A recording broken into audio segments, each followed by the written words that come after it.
دوستو گدھے کے بارے میں تو آپ لوگ جانتے ہی ہیں۔ یہ ایک محنتی اور شریف جانور ہے جو چپ چاپ انسان کی سختیاں برداشت کرتا رہتا ہے۔ آج تک آپ نے یہی سنا اور دیکھا ہوگا کہ گدھا وزن اٹھانے کے کام آتا ہے، لیکن آپ یہ نہیں جانتے ہوں گے کہ یہ کتے سے زیادہ بہترین حفاظت بھی کر سکتا ہے۔ آج کی اس ویڈیو میں آپ کو یہی دکھایا جائے گا۔ ویڈیو سے لطف اندوز ہونے کے لیے اسے پورا ضرور دیکھیے گا۔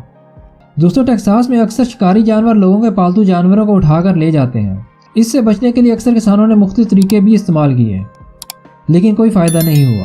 1988 میں $9 ملین کا نقصان اٹھانے کے بعد ٹیکساس کے ایک فارمر نے اپنے جانوروں کے ساتھ ایک گدھے کو رکھ لیا۔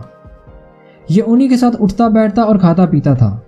حیرت انگیز طور پر یہ شکاری جانوروں سے اپنے ساتھی جانوروں کی حفاظت بھی کرتا تھا، اور جہاں اسے لگتا ہے کہ گیم اس کے ہاتھ سے نکل چکی ہے، یہ ایسی آوازیں نکالتا کہ گھر والے متوجہ ہو جاتے اور اپنے جانوروں کی حفاظت کر لیتے۔ یہ واقعی حیرت انگیز تھا۔ ایک ہی سال میں ٹیکساس کے مختلف فارمز گدھوں کی حفاظت میں تھے، لیکن سوچنے کی بات یہ ہے کہ گدھا ایسا کیسے کر سکتا ہے، مطلب لاکھوں جانوروں کی حفاظت کرنے والا وہ بھی کھوتا۔ دراصل فارمرز یہ بات جانتے تھے کہ ڈونکی اپنے علاقے میں کتے اور اس سے ملتے جلتے جانوروں کو نہیں دیکھنا چاہتا۔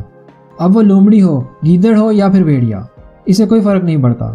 اسے جب لگتا ہے کہ کوئی نیا جانور ریور کی طرف آ رہا ہے تو یہ پہلے اپنے مالک کو متوجہ کرتا اور پھر خود بھی اس شکاری کا پیچھا کر کے اسے بھگا دیتا، اور اگر ضرورت پڑتی تو کک اور پاورفل بائٹ سے بھی کام لے لیتا۔ ذرا ایک لمحے کو امیجن کریں کہ 3 بھیڑیا آپس میں دن بھر کی داستان سنا رہے ہوں۔ میں نے آج ہرن کھایا، میں نے آج خرگوش کھایا، اور میں نے آج کھوتے سے ٹانگیں کھائیں۔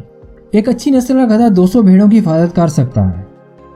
ریوڑ کی حفاظت کے لیے ایک بڑے سائز کا گدھا ہونا ضروری ہے، جسے تھوڑی سی ٹریننگ کے بعد اس قابل بنایا جا سکتا ہے کہ یہ ریوڑ کی حفاظت کر سکے۔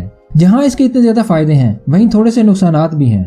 اگر ریوڑ میں کوئی نئی بھیڑ آئے یا پھر کوئی نیا بچہ پیدا ہو تو یہ اسے بھی دشمن ہی سمجھتا ہے اور گردن سے پکڑ کر مروڑ دیتا ہے۔ آپ کو گدھے کی اس ابیلٹی کے بارے میں جان کر کیسا لگا؟ کمنٹ سیکشن میں ہمیں ضرور بتائیے گا۔ اگر ویڈیو پسند آئے تو لائک کر کے چینل کو سبسکرائب ضرور کیجیے گا۔